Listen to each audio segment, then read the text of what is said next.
Welcome back to the channel. We're going to go over the back kick or the Ushiro Geri today. It's one of my favourite kicks. You can use it both defensively and offensively.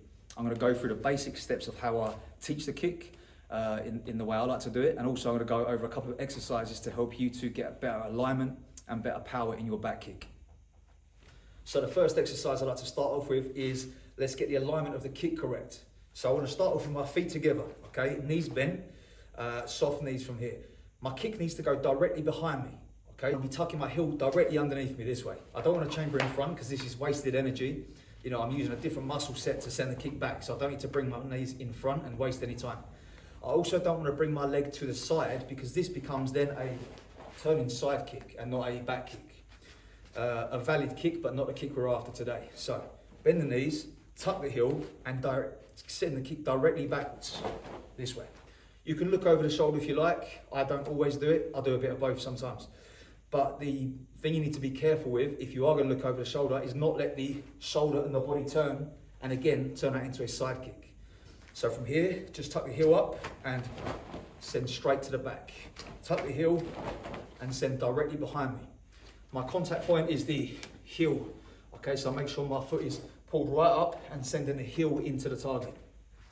The next exercise then is to go for my stance. So what I want to do now is take the leg in front into sort of a smaller, or a fighting stance or a small front stance, and then start working from here. So we're elongating that kick a little bit more, making it a bit more realistic. So again, tuck the heel off the floor, straight up. Don't drag first, okay? First thing is just tuck the heel, and send to the back. Tuck the heel and send to the back, directly behind me, this way. Straight kick directly behind. Again, watch you don't bring the knee out to the side because that's going to lose your line and turn it into a side kick. So now we've got to take care of the spin part of the kick because we turn and deliver the back kick in at least in a sparring situation. So what I want to do is, as a basic exercise, okay, I want to take my front foot across so that it is now slightly in front of my back foot. Okay, so the back foot is here, take my front foot here. So now there's a line that my back foot can go down. Really basic, I want to come here and turn my body. That is now the exercise we just done previously. I'm just sending it from that front position. So from here, one, turn, send the kick directly behind me. That's the basic version. What I want to do is start to smooth that off a little bit now. So again, we find that line, and now what I want to do is tuck the foot behind this way.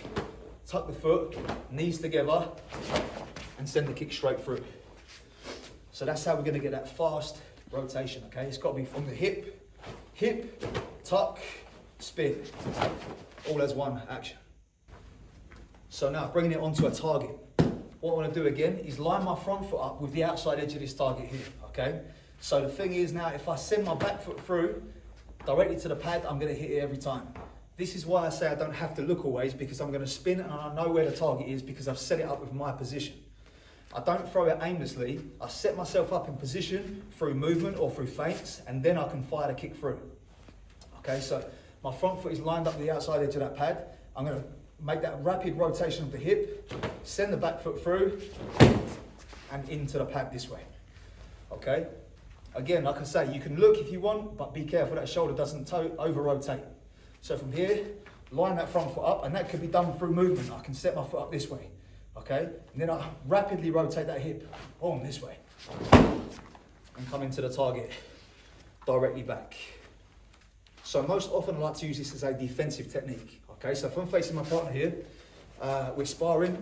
As he makes any movement forwards, you know, he can throw pretty much anything, a punch or a kick. He's going to start coming forwards with something, and I'll just fire that kick straight away at him. So let's come slowly. Boom. As soon as I see a movement from him, I just fire that little twitch of the hip and straight into his body, okay?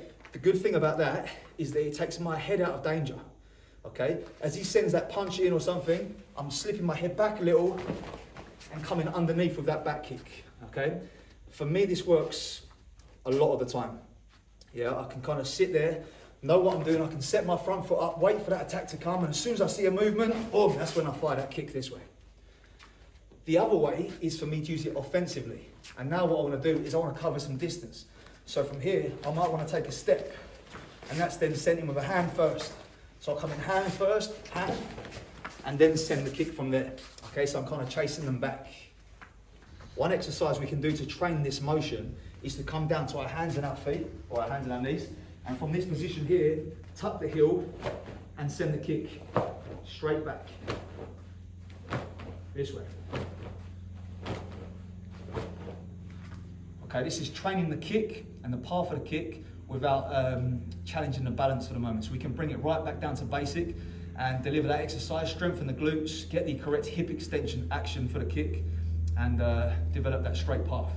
So there's a quick lesson there on Ushiro Geri, or back kick. Hopefully you found some tips there that's going to help you out in your karate.